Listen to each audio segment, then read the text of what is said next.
2 Kings chapter 6. And the sons of the prophets said to Elisha, See, the place where we dwell with you is too small for us. Please let us go to the Jordan, and let every man take a log from there, and let us make there a place to dwell. And he answered, Go. Then the one said, Please undertake to go with your servants. And he answered, I shall go. And he went with them, and they came to the Jordan, and they cut down trees. And it came to be, as one was cutting down a tree, that the iron axe head fell into the water. And he cried out and said, O my master, for it was borrowed. And the man of Yah said, Where did it fall? And he showed him the place. And he cut off a stick and threw it in there, and made the iron float.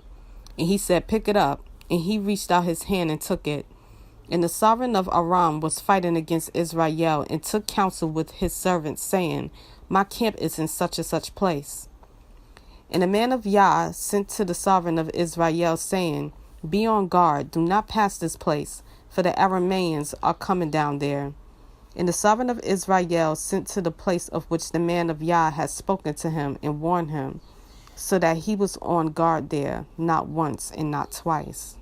And this greatly troubled the heart of the sovereign of Aram, and he called his servants and said to them, Declare to me, who of us for the sovereign of Israel? And one of his servants said, None, my master, O sovereign, for Elisha the prophet, who is in Israel, declares to the sovereign of Israel the words that you speak in your bedroom. And he said, Go and see where he is, so that I send and get him. And it was reported to him, saying, See, he is in Dothan. And he sent horses and chariots and a great army there. And they came by night and surrounded the city. And the servant of the man of Yah rose early and went out, and saw an army surrounding the city with horses and chariots. And his servant said to him, O my master, what do we do? And he answered, Do not fear, for those who are with us are more than those who are with them. And Elisha prayed and said, Yah, I pray, open his eyes and let him see. And Yah opened the eyes of the young man, and he looked and saw the mountain covered with horses and chariots of fire all around Elisha. And when he came down to him, Elisha prayed to Yah and said, Strike this nation with blindness, I pray. And he struck them with blindness according to the word of Elisha.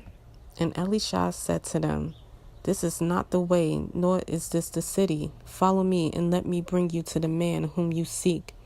But he led them to Shomaron. And it came to be, when they had come to Shomaron, that Elisha said, Yah, open the eyes of these men so that they see. And Yah opened their eyes, and they looked and saw that there were in the midst of Shomaron. And when the sovereign of Israel saw them, he said to Elisha, My father, should I strike? Should I strike? But he said, Do not strike. Do you strike those whom you have taken captive with your sword and your bow? Set food and water before them, and let them eat and drink, and go to their master. And he made a great feast for them. And after they ate and drank, he let them go, and they went to their master. And the bands of Aramean raiders came no more into the land of Israel.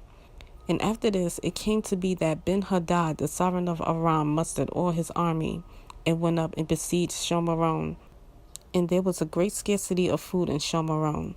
And see, they besieged it until a donkey's head went at 80 pieces of silver, and 1/4 of a cob of dove droppings for 5 pieces of silver.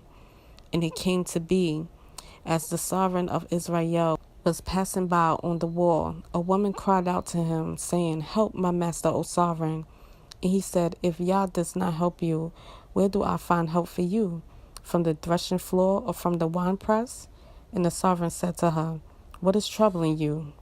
And she said, This woman said to me, Give your son and let us eat him today, and tomorrow we eat my son. So we cooked my son and ate him. And I said to her on the next day, Give me your son and let us eat him. But she has hidden her son. And it came to be, when the sovereign heard the words of the woman, that he tore his garments. And as he passed by on the wall, the people looked and saw the sackcloth on his body underneath. And he said, Yah, do to me, and more also, if the head of Elisha, son of Shaphat, remains on him today. And Elisha was sitting in his house, and the elders were sitting with him. And the sovereign sent a man ahead of him. But before the messengers came to him, he said to the elders, Do you see how this son of a murderer has sent someone to take away my head? Look, when the messenger comes, shut the door. Hold him fast at the door. Is not the sound of his master's feet behind him? While he was still speaking with them, then see, the messenger came down to him, and he said, Look, this evil is from Yah. Why should I wait for Yah any longer?